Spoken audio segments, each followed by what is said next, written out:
বেসন ছাড়া কোনো ধরনের ইফতার রেসিপি তৈরি করা সম্ভব নয়। প্রিয় দর্শক, আজ আপনাদের সাথে শেয়ার করতে যাচ্ছি কিভাবে সারা মাস জুড়ে আপনারা বেসনটাকে সংরক্ষণ করে রাখতে পারবেন। হ্যালো এভরিওয়ান, আসসালামু আলাইকুম। Welcome to Tammi's kitchen. আর তাম্মিস কিচেন মানেই অনন্য স্বাদের সহজ রেসিপি। তবে আজ আপনাদের সাথে কোনো ধরনের রেসিপি শেয়ার করছি না। আজ আপনাদের সাথে শেয়ার করব কিভাবে সারা মাস জুড়ে আপনারা বেসনটাকে সংরক্ষণ করবেন, সেই টিপস এন্ড ট্রিক্সগুলো। সম্পূর্ণ ভিডিওটি দেখবেন, সেই সাথে আমার চ্যানেলটাকে সাবস্ক্রাইব করে দেবেন। Please subscribe Tammi's kitchen channel. Ramzan মাস তো চলে এসেছে, কিন্তু এই রমজানে প্রতিদিন ইফতার রেডি করা অনেকটা ঝামেলাপূর্ণ। প্রতিদিন ইফতার রেডি করার ঝামেলা যাতে একটু হলেও কম হয়, সেই জন্য আজ আমি আপনাদের সাথে কিছু টিপস শেয়ার করছি। রমজানে সারা মাসের জন্য কিভাবে আপনারা বেসন মিক্স তৈরি করবেন সেই রেসিপিটি আপনাদেরকে দেখাচ্ছি। বেসন মিক্স তৈরি করার জন্য প্রথমেই আমি 1 কেজি পরিমাণ বেসন নিয়ে নিয়েছি। তার সাথে অ্যাড করে নিচ্ছি 50 গ্রাম পরিমাণ মরিচের গুঁড়ো, 50 গ্রাম পরিমাণ হলুদের গুঁড়ো, লবণ 1 টেবিল চামচ, সাথে আরো দিয়ে দিচ্ছি 1 টেবিল চামচ পরিমাণ জিরার গুঁড়ো, 1 টেবিল চামচ পরিমাণ ধনিয়ার গুঁড়ো, সেই সাথে দিয়ে দিচ্ছি 2 টেবিল চামচ পরিমাণ কর্নফ্লাওয়ার। আপনাদের বাসায় কর্নফ্লাওয়ার যদি অ্যাভেলেবেল না থাকে তাহলে আপনারা এখানে 2 টেবিল চামচ পরিমাণ চালের গুঁড়া ইউজ করতে পারেন। এরপর আমি সব ধরনের উপকরণের সাথে সবকিছু খুব ভালো করে মিক্সড করে মিশিয়ে নিচ্ছি। একটু সময় নিয়ে খুব ভালো করে সবগুলো উপকরণ মিশিয়ে নিতে হবে। রমজান মাসে ইফতারিতে আমরা সবসময় ভাজা পোড়া খাওয়ার চেষ্টা করি।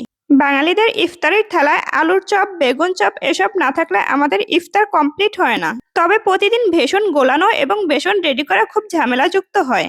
রমজান মাসে কিছুটা হলেও যাতে এই ঝামেলা এড়ানো যায়, সেজন্য আপনারা এইভাবে বেসন মিক্স তৈরি করে নিতে পারেন। তবে পারফেক্ট উপায়ে বেসন মিক্স তৈরি করার জন্য সম্পূর্ণ ভিডিওটি দেখুন। বেসনের সাথে সব ধরনের উপকরণ খুব ভালো করে মিক্সড করে নেওয়া হয়ে গেলে আমি একটি চালনির মাধ্যমে চেলে নিচ্ছি।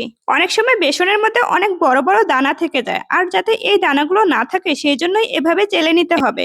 যখনই আপনি বেসনের ব্যাটারটা তৈরি করবেন তখন একটি স্মুথ ব্যাটার হবে। প্রিয় দর্শক, দেখুন এখানে কতগুলো বেসনের দানা বের হয়েছে, এগুলোকে ফেলে দিতে হবে। বেসনের এই মিক্সড পাউডারটাকে এবার সংরক্ষণের পালা। এই বেসন মিক্স পাউডারটাকে সংরক্ষণ করার জন্য একটি শুকনো বয়াম নিতে হবে। এখানে আমি কাচের একটি শুকনো বয়াম নিয়ে নিয়েছি। আপনারা চেষ্টা করবেন কাচের জারে রাখার জন্য, তাহলে অনেকদিন বেসনটা ভালো থাকবে। এভাবে একবার যদি বেসন মিক্স তৈরি করে নিতে পারেন, সারা বছর ধরে এই বেসনটাকে খেতে পারবেন।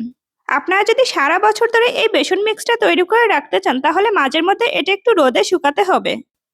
এই তো 1 কেজি বেসন মিক্স দিয়ে আমার একটা জার সম্পূর্ণ ফুলফিল হয়েছে। বেসন মিক্স পাউডারটাকে কাচের ঝাড়ে নিয়ে বয়ামটাকে খুব ভালো করে আটকে নিতে হবে, যাতে করে ভেতরে কোনো ধরনের এয়ার ঢুকতে না পারে।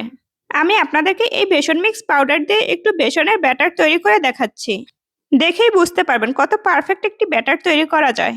আজকে আমি আপনাদেরকে প্রায় 50 গ্রামের মতো ব্যাটার তৈরি করে দেখাচ্ছি। কাচের জার থেকে যতটুকু ব্যাটার লাগবে ততটুকু পরিমাণ ব্যাটার ঢেলে নিচ্ছি একটি বাটিতে। এই পর্যায়ে আমি 1 চা চামচ পরিমাণ বেকিং পাউডার ইউজ করছি। আপনারা যখন বেসন দিয়ে ব্যাটারটা তৈরি করবেন ঠিক সেই সময়টায় বেকিং পাউডারটাকে ইউজ করবেন। বেসন মিক্স তৈরি করার সময় বেকিং পাউডার ইউজ করতে যাবেন না, তাহলে যখন বেগুনি ভাজতে যাবেন বেগুনিটা ফুলকো হবে না। আমার মনে হয়েছে আর একটু হলুদ মরিচ দিই, সেই জন্য আমি আর একটু হলুদ মরিচ দিয়ে বেসনটাকে তৈরি করে নিচ্ছি। প্রথমে অল্প অল্প পরিমাণে পানি দিয়ে দেখতে হবে। বেসনের ব্যাটার তৈরি করার সময় একসাথে বেশি পানি দিতে যাবেন না, তাহলে বেসনের গোলাটা অনেক বেশি পাতলা হয়ে যেতে পারে। পানি দিয়ে সম্পূর্ণ ব্যাটারটাকে খুব ভালো করে মিশিয়ে নিচ্ছি। যখন থকথকে একটা ভাব চলে আসবে তখন বুঝতে হবে যে বেসনের ব্যাটারটা সম্পূর্ণ রেডি। বেসনের ব্যাটারটাকে একটু ঘন রাখার চেষ্টা করবেন, যাতে করে আলুর চপ কিংবা বেগুনি ভাজার সময় এর গায়ে লেগে থাকে।